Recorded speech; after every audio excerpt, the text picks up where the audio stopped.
Au dîner de famille, ma sœur m'a giflé et m'a lancé avec hargne, tu as 10 minutes pour foutre le camp de ma maison. Maman et papa ont ri, applaudissant pour la soutenir. J'ai souri, j'ai sorti un dossier, je l'ai claqué sur la table et j'ai dit, alors, vous n'avez plus que 5 minutes. Je n'aurais jamais pensé écrire cette histoire, mais après tout ce qui s'est passé il y a 6 mois, j'ai besoin de le sortir. Ma thérapeute dit que l'écriture aide à surmonter les traumatismes, et honnêtement, après ce que ma famille m'a fait subir, j'ai besoin de toute l'aide possible. Mais ne vous inquiétez pas, cette histoire a une fin très satisfaisante. Je m'appelle Nathalie et j'ai 31 ans.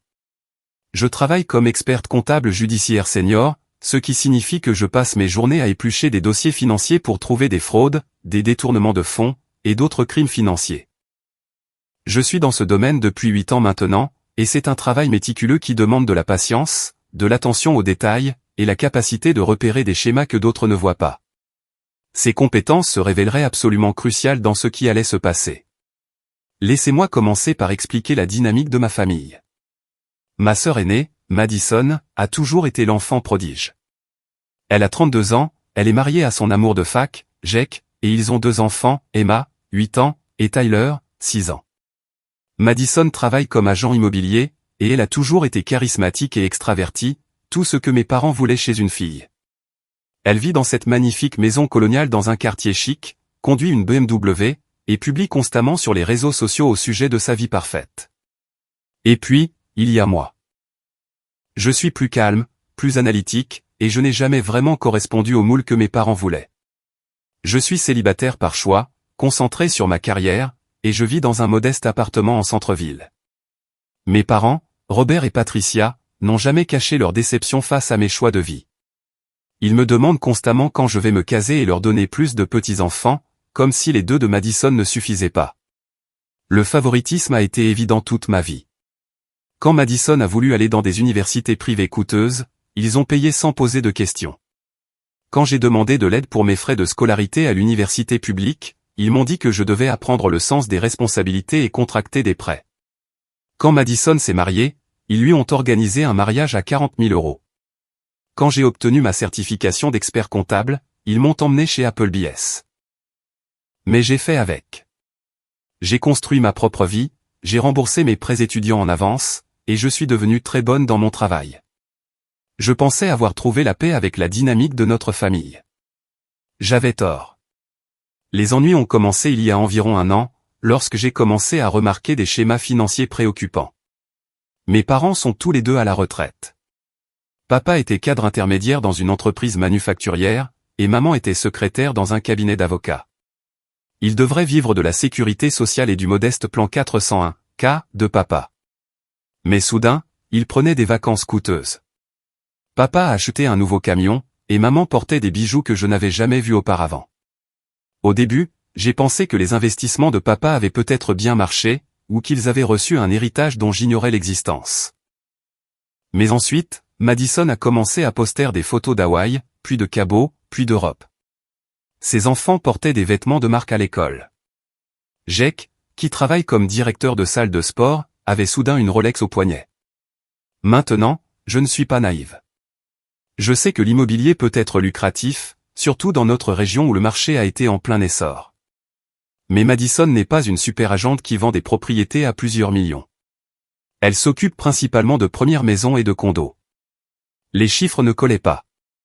Mes soupçons se sont vraiment confirmés lorsque j'ai surpris une conversation téléphonique chez mes parents lors d'une brève visite. Papa parlait à quelqu'un de transfert mensuel et de la nécessité d'être plus prudent avec les montants. Quand il m'a vu, il a rapidement mis fin à l'appel et a prétendu qu'il s'agissait de la gestion de leur compte de retraite. C'est là que j'ai décidé de creuser un peu.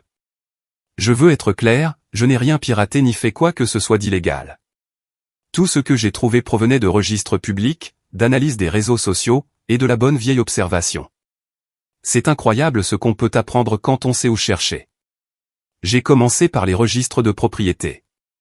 La maison de Madison et Jake a été achetée il y a 3 ans pour 485 000 €, avec un acompte de 150 000 €. Le salaire de Jake en tant que directeur de salle de sport est peut-être de 45 000 € par an. Et bien que Madison s'en sorte bien dans l'immobilier, son revenu annuel, basé sur les registres de vente publique, était en moyenne d'environ 65 000 €. Il était impossible qu'ils aient eu autant d'argent pour un acompte. Ensuite, j'ai regardé la propriété de mes parents. Ils avaient remboursé leur modeste maison de plein pied il y a des années, mais 6 mois après que Madison a acheté la sienne, ils ont soudainement contracté un prêt sur valeur domiciliaire de 120 000 euros. Le timing était suspect. J'ai creusé plus profondément dans les registres publics et j'ai trouvé quelque chose d'intéressant. Il y avait plusieurs SARL enregistrés sous des variantes des noms des membres de ma famille, Madison Holdings LLC, Patricia Investment Group, Robert Property Solutions. Ce n'étaient pas d'énormes signaux d'alarme en soi, mais le schéma était préoccupant. La véritable percée est survenue lorsque je passais en revue des schémas de criminalité financière pour le travail et que j'ai reconnu une configuration que j'avais déjà vue. C'est ce qu'on appelle un schéma de blanchiment de prêts familiaux. Essentiellement, un membre de la famille contracte des prêts légitimes ou liquide des actifs, puis il prête cet argent à d'autres membres de la famille pour des achats importants. Les bénéficiaires effectuent des paiements minimes ou nuls sur ces prêts familiaux, obtenant ainsi de l'argent gratuitement, tandis que l'emprunteur initial demande des déductions fiscales pour créances irrécouvrables ou pertes commerciales. Mais c'est là que ça devient intéressant et illégal, si vous faites cela avec de l'argent qui devrait être déclaré comme revenu, ou si vous structurez ces transactions pour éviter les impôts ou dissimuler des actifs, vous commettez une fraude. Et si une partie de l'argent provenait de sources douteuses au départ, vous risquez des accusations de blanchiment d'argent. Ce qui a vraiment solidifié mes soupçons, c'est un barbecue familial qui a eu lieu à cette époque. J'ai failli ne pas y aller, mais maman m'a culpabilisé en disant que Madison avait spécifiquement demandé ma présence. Quand je suis arrivé chez Madison, j'ai immédiatement remarqué de nouveaux ajouts qui n'étaient pas là lors de ma précédente visite 2 mois plus tôt. Le jardin avait été complètement transformé. Il y avait une nouvelle terrasse avec des sièges intégrés qui a probablement coûté 15 000 euros, une cuisine extérieure de qualité professionnelle, et une piscine qui n'était certainement pas bon marché. Madison l'a montré à divers voisins et amis de la famille qui avaient été invités. Nous avons décidé d'investir vraiment dans notre espace de vie extérieur, a annoncé Madison au groupe, en désignant fièrement l'installation. Jake et moi pensons que votre maison doit refléter votre succès et offrir un espace où la famille peut se réunir et créer des souvenirs. J'ai regardé papa rayonner de fierté pendant que maman prenait des photos de Madison posant à côté de la nouvelle piscine. Pendant ce temps, je faisais des calculs mentaux. Une installation de piscine comme celle-là, plus la terrasse et la cuisine extérieure, devait coûter au moins 80 000 euros. Ajouté à tout ce que j'avais observé, nous parlions maintenant de près d'un demi-million de dollars de dépenses de style de vie sur 3 ans. Pendant le barbecue, j'ai commencé à prêter une plus grande attention aux conversations. Jake parlait à son beau-frère de la possibilité d'acheter un bateau. Madison pense que ce serait génial pour les week-ends en famille, dit-il nonchalamment. On regarde quelque chose dans la gamme des 7 à 9 mètres. Mon père est intervenu. Tu sais, Jake, il y a d'excellentes options de financement pour les véhicules récréatifs. Parfois, il est plus judicieux de structurer ses achats par le biais d'entités commerciales pour des raisons fiscales. Ce commentaire a fait sonner l'alarme de mes instincts de comptable judiciaire. Papa n'avait jamais eu d'entreprise de sa vie, et il n'était certainement pas assez sophistiqué pour comprendre des structures fiscales complexes. Quelqu'un l'avait briefé. Plus tard dans la soirée, j'ai surpris Madison au téléphone avec quelqu'un, discutant de distribution trimestrielle et de maintien d'une documentation appropriée. Elle utilisait une terminologie que la plupart des agents immobiliers ne connaîtraient pas, à moins d'être impliqués dans des arrangements financiers plus complexes.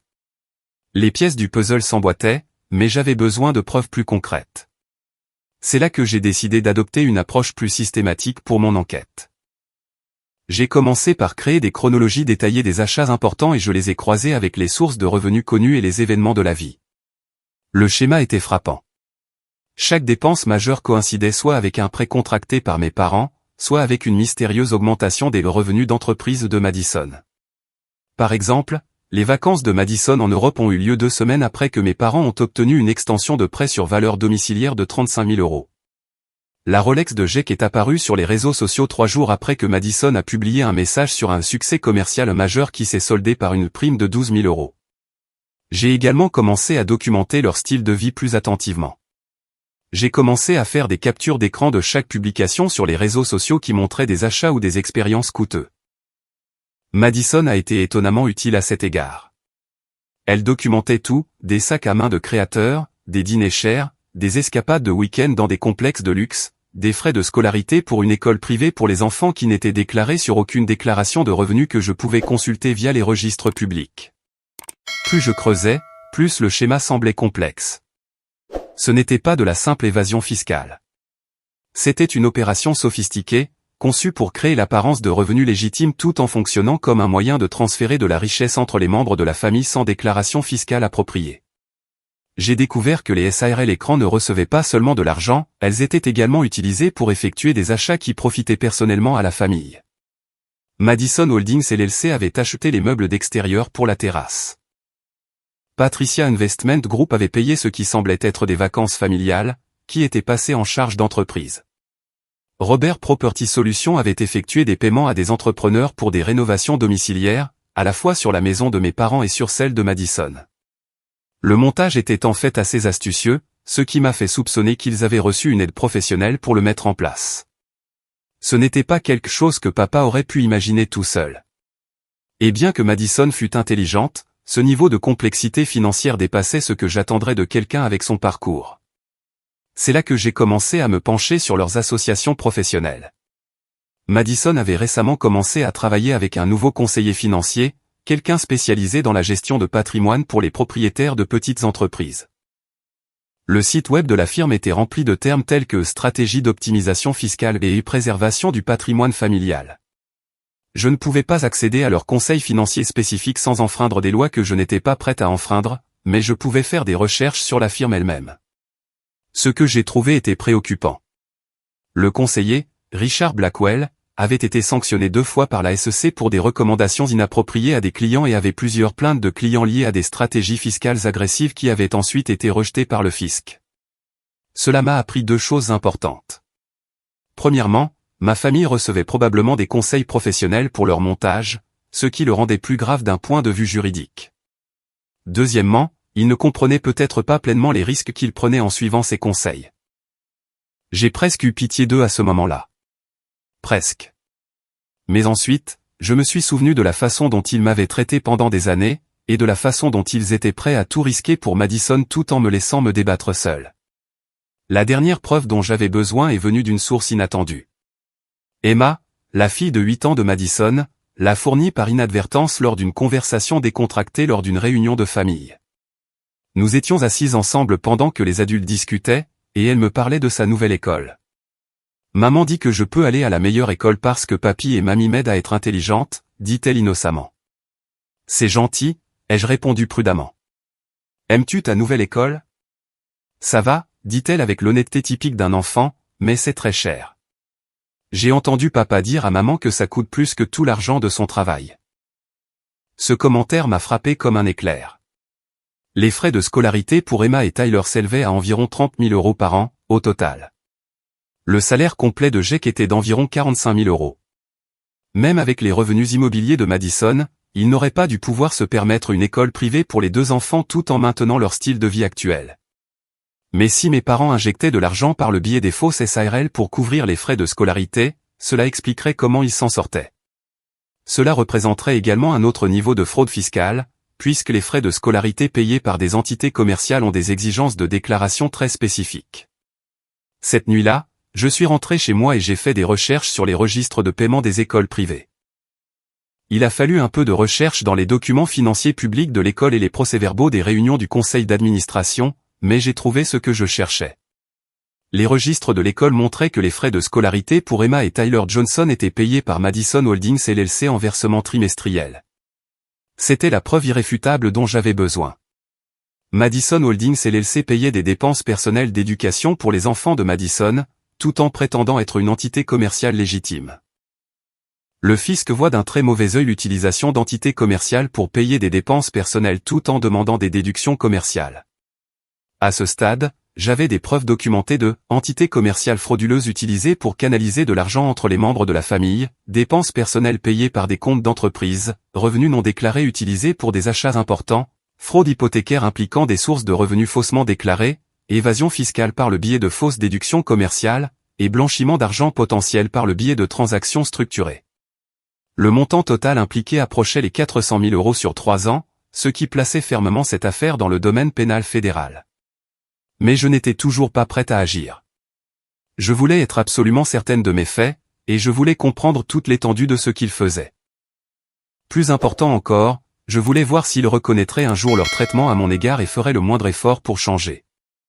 J'ai décidé de tâter le terrain en abordant la responsabilité financière lors de notre prochaine interaction familiale.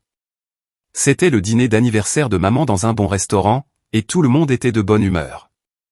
Madison montrait des photos de leurs dernières vacances, et papa parlait de peut-être acheter une nouvelle voiture. Vous savez, ai-je dit prudemment, je suis vraiment impressionné de voir à quel point tout le monde semble bien s'en sortir financièrement. Madison, ton entreprise doit vraiment décoller. Madison s'est pavanée sous la tension. Eh bien, je travaille avec un nouveau conseiller financier qui m'a aidé à optimiser la structure de mon entreprise. C'est incroyable ce qu'on peut accomplir quand on a les bons conseils. C'est merveilleux, ai-je continué. Je pensais peut-être à élargir mon propre portefeuille d'investissement. Penses-tu que ton conseiller aurait le temps de me parler de ma situation? La température à table a chuté de manière notable. Madison et mes parents ont échangé des regards rapides.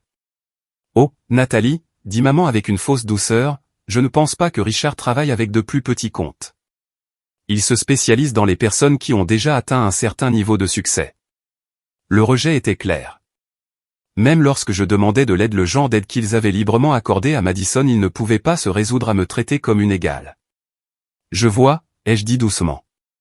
Eh bien, peut-être quand j'aurai plus de succès. Papa m'a tapoté la main avec condescendance. Ne t'inquiète pas, ma chérie. Tout le monde ne peut pas être un entrepreneur comme Madison. Ton petit travail de comptable est parfaitement respectable pour quelqu'un avec tes limites. Ce fut le moment où j'ai su qu'il n'y avait aucune rédemption possible pour cette famille. Ils ne me verraient jamais comme autre chose que la petite sœur moins réussie de Madison. Ils ne reconnaîtraient jamais leur favoritisme ni ne me traiteraient avec un respect de base. J'ai donc cessé d'essayer de les sauver d'eux-mêmes et j'ai commencé à me concentrer sur la documentation de tout ce dont j'aurais besoin pour que justice soit faite. Je soupçonnais que c'était exactement ce qui se passait, mais j'avais besoin de preuves. J'ai donc commencé à tout documenter, chaque achat coûteux, chaque vacance, chaque bijou. J'ai croisé les habitudes de dépenses avec les sources de revenus connues. J'ai suivi les SARL à travers les dépôts d'entreprises et j'ai découvert qu'il s'agissait essentiellement de sociétés écrans, sans réelle activité commerciale. Le processus de documentation est devenu presque obsessionnel pour moi. J'ai créé des feuilles de calcul détaillées, répertoriant chaque publication sur les réseaux sociaux, chaque registre public, chaque changement observable dans leur style de vie. J'ai commencé à porter un petit carnet où je notais des détails lors des réunions de famille, ce que portait Madison, ce que conduisait papa, des commentaires désinvoltes sur l'argent ou les achats. J'ai également commencé à rechercher les précédents juridiques pour des cas comme celui-ci. J'ai passé des heures à lire des documents judiciaires de cas de fraude familiale similaires, à comprendre comment les procureurs abordent généralement ces schémas, et quel type de preuve était le plus convaincant. Je voulais m'assurer que, lorsque j'agirais enfin, mon dossier serait en béton. Un incident particulièrement révélateur s'est produit lors de la fête du 6e anniversaire de Tyler. Madison avait loué un centre communautaire et engagé des animateurs professionnels, le genre de fête qui coûterait normalement plusieurs milliers de dollars. J'aidais au nettoyage après, quand j'ai surpris Madison en train de parler à Jake dans la cuisine. « T'es-tu souvenu de demander un reçu à l'organisatrice de la fête ?» a-t-elle demandé. « Oui, je lui ai demandé de le faire au nom de Madison Holdings, comme tu l'as dit, » a répondu Jake. Bien que je ne comprenne toujours pas pourquoi on ne peut pas simplement payer pour la fête d'anniversaire de notre fils comme des gens normaux. La voix de Madison est devenue sèche. Parce que Richard a expliqué que si nous sommes stratégiques dans la gestion de ces dépenses, nous pouvons optimiser notre situation fiscale. La fête était en partie un événement de réseautage professionnel. J'ai invité plusieurs clients potentiels. J'avais été à cette fête. Il y avait peut-être 20 personnes, toutes de la famille et des amis de Tyler de l'école. Si Madison déclarait cela comme une dépense professionnelle, elle commettait une fraude fiscale sous les yeux de tout le monde. Cette conversation a également révélé autre chose d'important, Jake n'était pas entièrement à l'aise avec ce qu'il faisait. Il suivait, mais il avait des inquiétudes.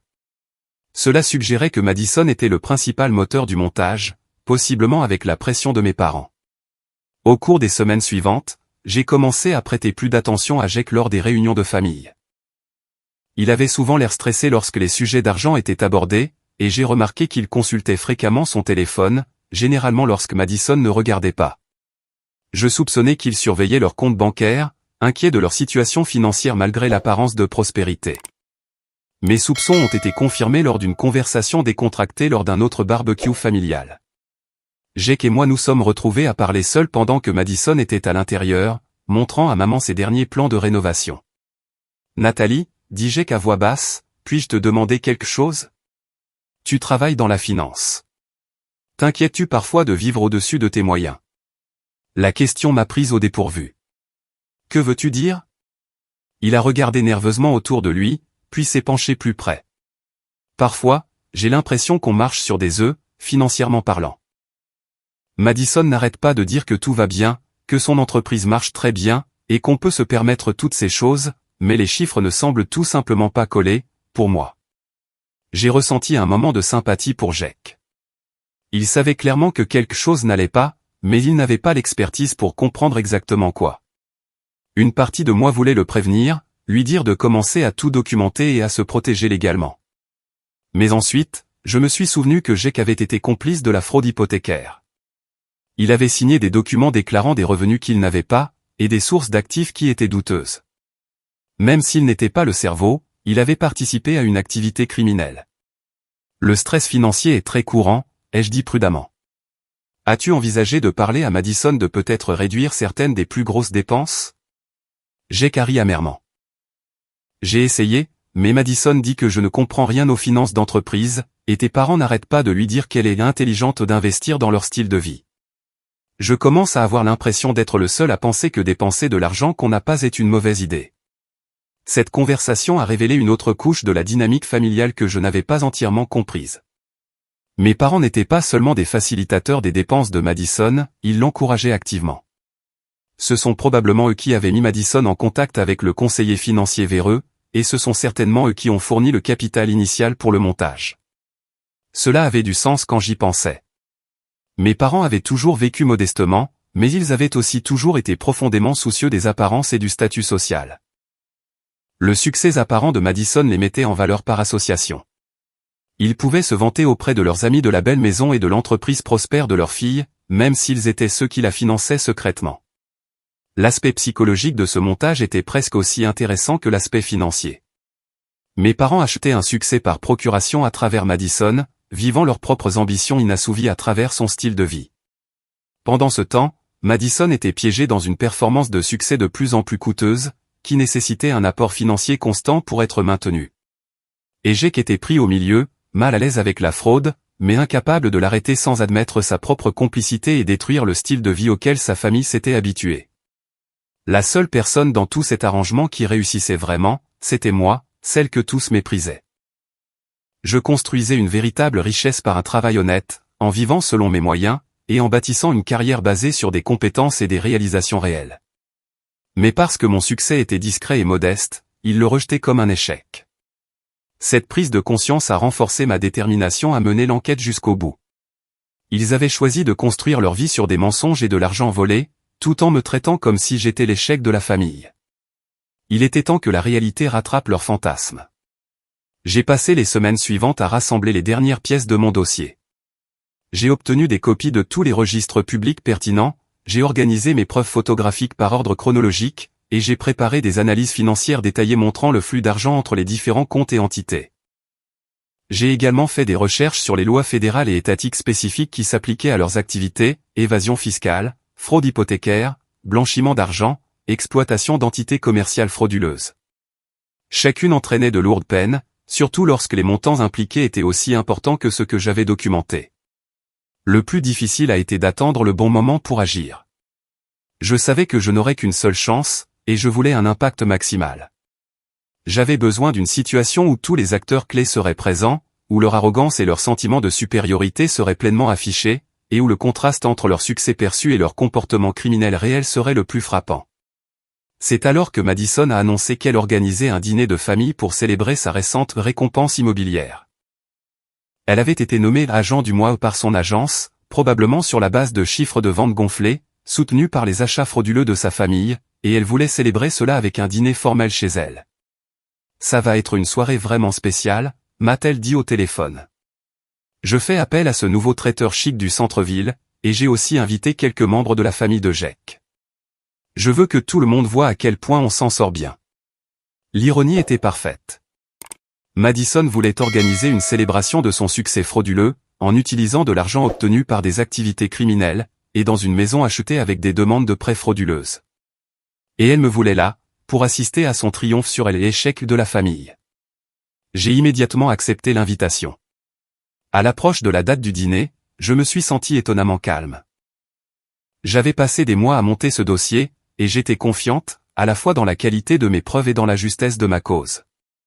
Ils avaient fait leur choix, et maintenant, ils allaient en affronter les conséquences. La veille du dîner, j'ai préparé plusieurs copies de toute ma documentation. Un jeu est allé dans mon coffre-fort, un jeu est resté dans mon appartement, et un jeu m'a accompagné dans le dossier en manille qui allait bientôt devenir le centre de l'attention à la table de Madison. J'ai également pris une dernière mesure. J'ai rédigé une lettre de démission de ma famille.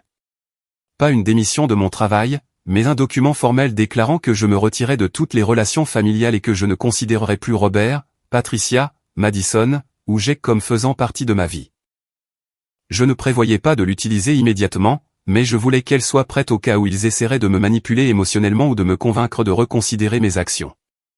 L'avoir écrite à l'avance m'aiderait à rester forte face à toute tentative de culpabilisation ou de manipulation émotionnelle de leur part.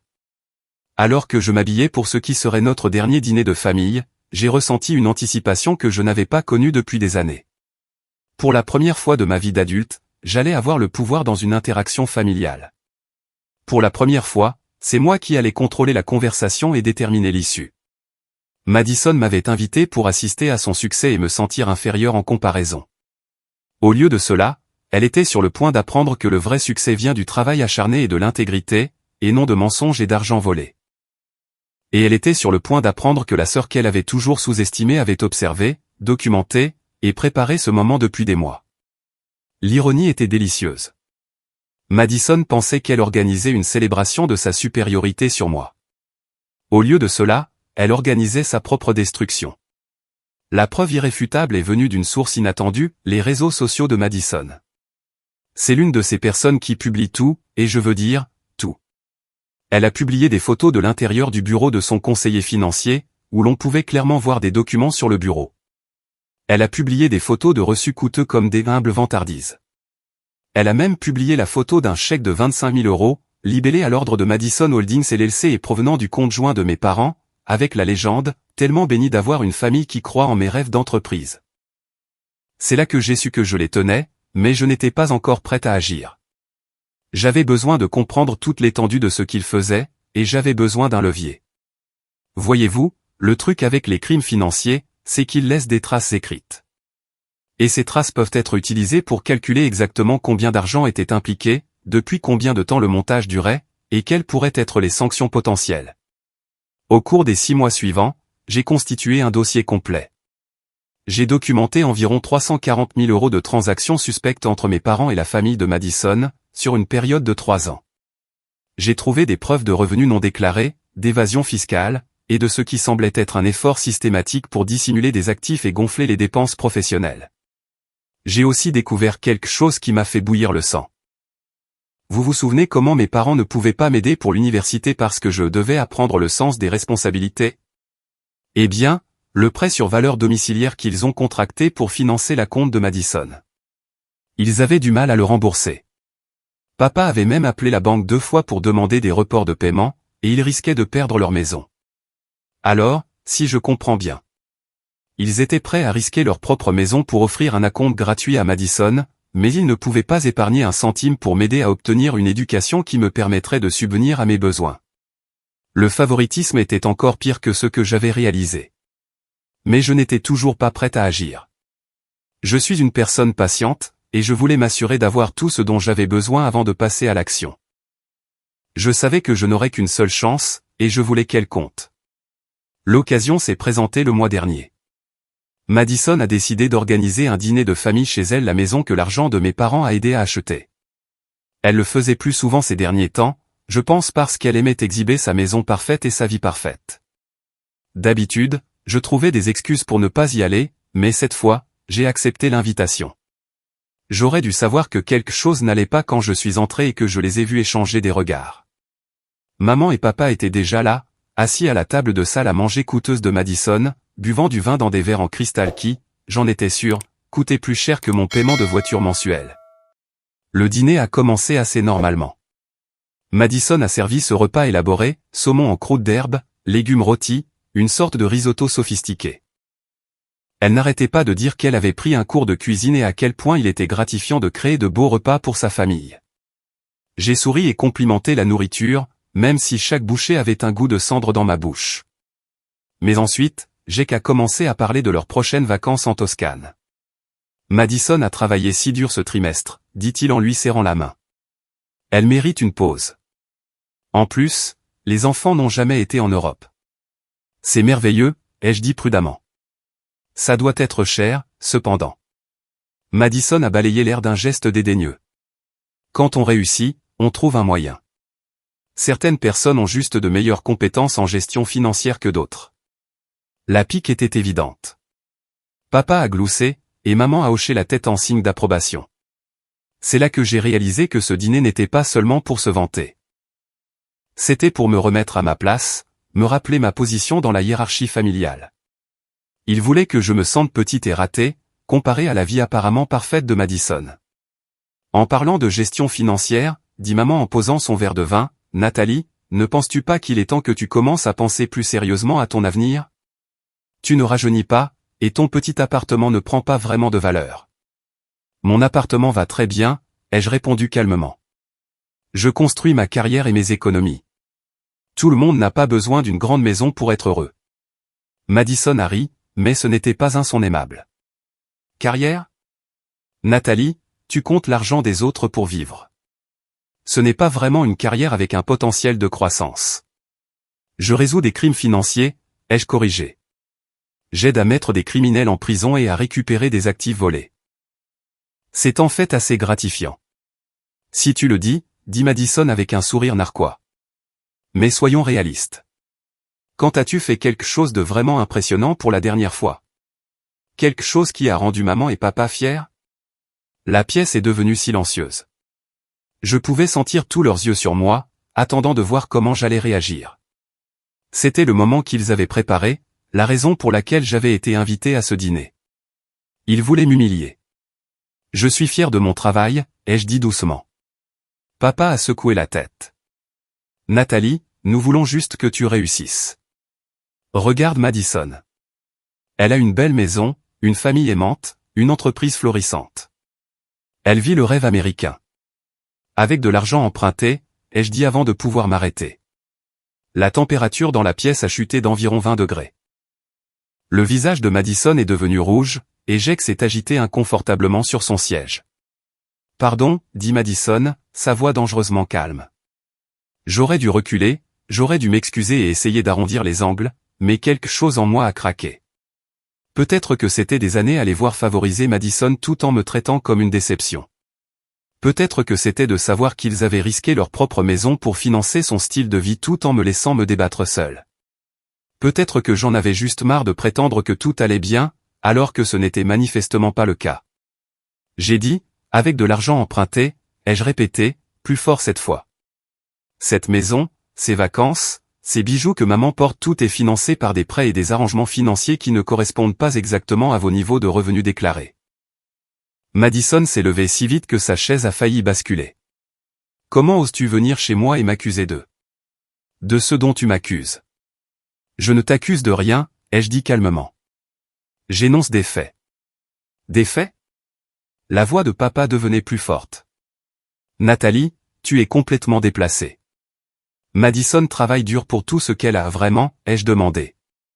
Parce que de mon point de vue, on dirait qu'elle travaille dur à dépenser l'argent des autres. C'est là que Madison a complètement perdu le contrôle. Elle a contourné la table si vite que j'ai à peine eu le temps de réagir. Sa main a heurté ma joue dans une gifle sèche qui a résonné dans la salle à manger. Tu as 10 minutes pour foutre le camp de ma maison, a-t-elle grondé, se tenant au-dessus de moi, les poings serrés. 10 minutes, et ensuite j'appelle la police pour te faire expulser pour violation de propriété. J'ai touché ma joue, sentant la brûlure là où sa main avait frappé. Mais au lieu d'être contrarié ou blessé, j'ai ressenti tout autre chose. Je me suis senti libre. Maman et papa se sont mis à applaudir. Applaudir, vraiment, comme si Madison venait de donner une sorte de performance. Bien joué, ma chérie, dit maman avec approbation. Certaines personnes doivent apprendre quand elles ont franchi la ligne. Papa a hoché la tête vigoureusement. Nathalie, tu dois des excuses à ta sœur. Cette jalousie est allée trop loin. J'ai regardé autour de moi ces gens qui étaient censés être ma famille, Madison, debout au-dessus de moi, la fureur dans les yeux, maman et papa, applaudissant comme si je venais d'être remise à ma place par une professeure stricte, Jake, l'air mal à l'aise mais ne disant rien pour me défendre. Et j'ai souri. Ce n'était pas un sourire heureux. C'était le sourire de quelqu'un à qui on venait de donner la justification parfaite pour ce qu'il s'apprêtait à faire. En fait, ai-je dit, en sortant de mon sac un épais dossier en manille que je portais depuis des semaines, attendant juste le bon moment, je pense que vous n'avez plus que 5 minutes. J'ai claqué le dossier sur la table de salle à manger coûteuse de Madison, juste à côté de sa porcelaine de luxe et de ses verres en cristal. La pièce est devenue silencieuse. Qu'est-ce que c'est que ça, a exigé Madison, mais sa voix avait perdu une partie de son assurance d'avant. J'ai ouvert le dossier et j'ai étalé le contenu, des dossiers financiers, des relevés bancaires, des documents de propriété, des photographies, des dépôts d'entreprise, des déclarations de revenus, des demandes de prêts, et environ 50 pages d'analyse détaillée montrant exactement comment l'argent avait circulé entre divers comptes et entités au cours des 3 dernières années. Ceci, ai-je dit calmement, est une analyse complète de ce qui semble être un schéma d'évasion fiscale et de blanchiment d'argent sur plusieurs années, impliquant des entités commerciales frauduleuses, des revenus non déclarés, et une dissimulation systématique d'actifs conçus pour éviter les obligations fiscales fédérales et étatiques. Le sang a quitté le visage de Madison. Papa a même trébuché en arrière et a dû s'agripper au mur pour se soutenir. Le verre de vin de maman lui a glissé des mains et s'est brisé sur le parquet. « Tu es folle » a murmuré Madison. Mais elle fixait les papiers étalés sur sa table. « Vraiment ?» J'ai sorti un document spécifique et je l'ai brandi. Ceci est un relevé de virement bancaire montrant un paiement de 35 000 € de Robert et Patricia Johnson à Madison Holdings LLC, daté d'il y a 6 mois. Madison Holdings LLC, selon les registres commerciaux de l'État, n'a jamais déposé de déclaration de revenus, n'a aucune activité commerciale déclarée, et semble exister uniquement comme un véhicule pour recevoir des paiements non imposés. J'ai sorti un autre document. Ceci est une photo que Madison a publiée sur Instagram, montrant un chèque de 25 000 € libellé à l'ordre de la même SARL avec la légende, tellement béni d'avoir une famille qui croit en mes rêves d'entreprise. Madison Holdings LLC n'a pas de plan d'affaires, pas de licence commerciale, pas d'employés, et aucun but commercial légitime. J'ai reculé maintenant activement de la table, comme si les papiers pouvaient exploser. C'est du harcèlement, a dit papa, mais sa voix tremblait. Tu ne peux pas simplement espionner ta famille comme ça.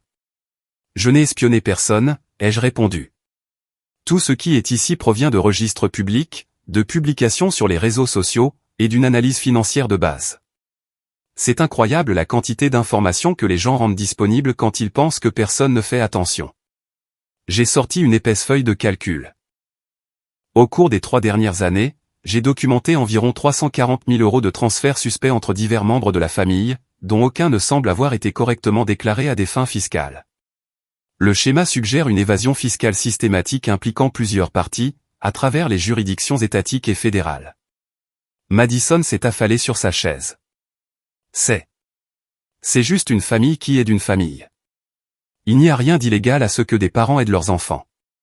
Tu as raison, ai-je convenu. Il n'y a rien d'illégal à ce que des membres d'une famille s'entraident. Mais il y a quelque chose de très illégal à créer de fausses entreprises pour recevoir des revenus non imposés, à demander de fausses déductions commerciales, et à structurer des transactions financières pour éviter les exigences de déclaration. J'ai montré un autre document. Par exemple, cette demande de prêt pour votre maison indique le revenu de Jake à 45 000 € et votre revenu annuel moyen à 65 000 €, mais vous avez réussi à verser un acompte de 150 000 €. Lorsque la banque a demandé la source de l'acompte, vous avez prétendu qu'il provenait des économies d'entreprise de Madison Holdings LLC. Mais Madison Holdings LLC n'a aucun revenu déclaré, aucune activité commerciale, et aucun but commercial légitime. C'est une fraude hypothécaire, ai-je continué d'un ton conversationnel. C'est aussi potentiellement du blanchiment d'argent, puisque vous avez utilisé ce qui semble être des revenus non déclarés pour effectuer un achat majeur, tout en prétendant que l'argent provenait d'une source commerciale légitime. Le silence s'est étiré pendant ce qui a semblé des heures. Finalement, maman a retrouvé sa voix. « Que veux-tu, Nathalie ?» a-t-elle demandé doucement. « Ce que je veux ?» J'ai ri.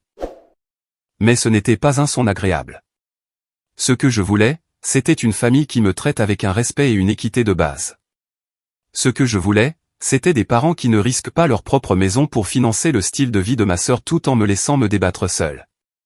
Ce que je voulais, c'était ne pas être giflé et humilié à ce qui était censé être un dîner de famille. Je me suis levé et j'ai commencé à rassembler les papiers. Mais puisque je ne peux avoir rien de tout cela, je me contenterai de la justice. La justice ? La voix de Madison s'est brisée. Nathalie, nous sommes une famille. Tu ne peux pas sérieusement penser à quoi ? Dénoncer des crimes financiers aux autorités compétentes ? J'ai haussé les épaules. C'est en fait mon obligation professionnelle. Lorsque je prends connaissance d'une potentielle évasion fiscale et d'une fraude, je suis tenu de le signaler. Papa s'est avancé, désespéré. Nathalie, s'il te plaît, parlons-en. Je suis sûr qu'on peut trouver un arrangement. Trouver un arrangement, ai-je répété. Comme la façon dont vous avez trouvé un arrangement pour m'aider avec l'université ? Comme la façon dont vous avez trouvé un arrangement pour me traiter avec un respect et un amour égaux ? Comme la façon dont vous avez trouvé un arrangement pour ne pas m'humilier devant la famille parfaite de ma sœur ? J'ai fermé le dossier et je l'ai remis dans mon sac. Voici ce qui va se passer. Le fisc recevra une copie complète de cette analyse, ainsi que les pièces justificatives, dans les 48 prochaines heures. Compte tenu des montants impliqués et de la nature apparemment systématique du montage, je m'attends à ce qu'ils ouvrent une enquête criminelle d'ici quelques semaines. Madison pleurait maintenant, le mascara coulant sur ses joues. Nathalie, s'il te plaît, pense à Emma et Tyler. Ce ne sont que des enfants. J'ai pensé à eux, ai-je répondu. J'ai pensé à la façon dont ils vont apprendre que les actions ont des conséquences, et qu'on ne peut pas construire une vie sur des mensonges et de l'argent volé. J'ai pensé à la façon dont ils vont apprendre que leur mère n'est pas la personne parfaite qu'elle prétendait être. Je me suis dirigé vers la porte, puis je me suis retourné une dernière fois. Oh, et Madison, tu ferais bien d'appeler ton agent immobilier. Tu vas probablement devoir vendre cette maison pour payer les frais de justice et les arriérés d'impôts. Je te suggère de la mettre à un prix compétitif. Tu vas avoir besoin d'une vente rapide. J'ai fait une pause à la porte. Maman, papa, vous devriez probablement appeler votre banque au sujet de ce prêt sur valeur domiciliaire. Une fois que le fisc aura gelé les actifs des transactions frauduleuses, vous devrez trouver comment effectuer ces paiements avec vos revenus de retraite réels. Je suis sorti de cette maison et je n'ai pas regardé en arrière. Les 2 jours suivants ont été un tourbillon. J'ai passé des heures à préparer mon rapport pour le fisc, en m'assurant que chaque détail était documenté et que chaque conclusion était étayée par des preuves. J'ai également préparé un rapport distinct pour l'administration fiscale de l'État, car certaines des infractions semblaient également concerner l'évasion fiscale au niveau de l'État. Mon téléphone a sonné sans cesse, Madison, maman, papa, même Jake, appelant pour me supplier de reconsidérer. Je n'ai répondu à aucun d'eux. Il n'y avait plus rien à dire. Les rapports ont été déposés un mercredi matin. Le vendredi après-midi, j'ai reçu la confirmation que les 2 agences avaient accepté mes soumissions et ouvert des enquêtes préliminaires. Ce week-end-là, je me suis offert un bon dîner dans un restaurant chic du centre-ville. J'ai commandé un vin que je ne pouvais pas vraiment me permettre, et un steak qui coûtait plus cher que ce que je dépense habituellement en courses en une semaine. Et pour la première fois depuis des mois, peut-être des années, je me suis senti vraiment en paix. Les enquêtes ont progressé plus vite que prévu. En 6 semaines, le fisc avait émis des avis de vérification à tous les 3. En 3 mois, des accusations criminelles ont été déposées. Madison a été accusé d'évasion fiscale, de fraude hypothécaire, et d'exploitation d'entités commerciales frauduleuses. La peine maximale était de 15 ans de prison fédérale, bien que son avocat ait poussé pour une négociation de peine qui impliquerait des amendes importantes, une restitution, et probablement 2 à 3 ans dans une prison à sécurité minimale. Maman et papa ont été accusés de complot en vue de commettre une évasion fiscale et du blanchiment d'argent. En tant que primo-délinquants septuagénaires, ils obtiendraient probablement une probation, de lourdes amendes, et des travaux d'intérêt général, mais ils devraient rembourser les arriérés d'impôts plus les pénalités sur toutes les transactions non déclarées. Jake n'a pas été inculpé au pénal, mais il faisait face à des sanctions civiles plus qu'il avait bénéficié de la demande de prêt frauduleuse, et devrait probablement payer des amendes importantes. La maison parfaite de Madison que mes parents ont aidé à acheter, a été saisie comme un actif acheté avec le produit d'activité criminelle. Madison, Jake, et les enfants ont dû emménager avec les parents de Jake, dans un appartement exigu de 2 chambres de l'autre côté de la ville. Maman et papa ont aussi perdu leur maison. Ils ne pouvaient plus effectuer les paiements du prêt sur valeur domiciliaire une fois que leurs actifs ont été gelés, et la banque a procédé à la saisie en moins de 4 mois. Ils vivent maintenant dans une résidence pour personnes âgées, survivant uniquement de la sécurité sociale. Mais voilà le truc, je ne me sens mal pour rien de tout ça. Je leur ai donné chance après chance de me traiter avec un respect et une équité de base.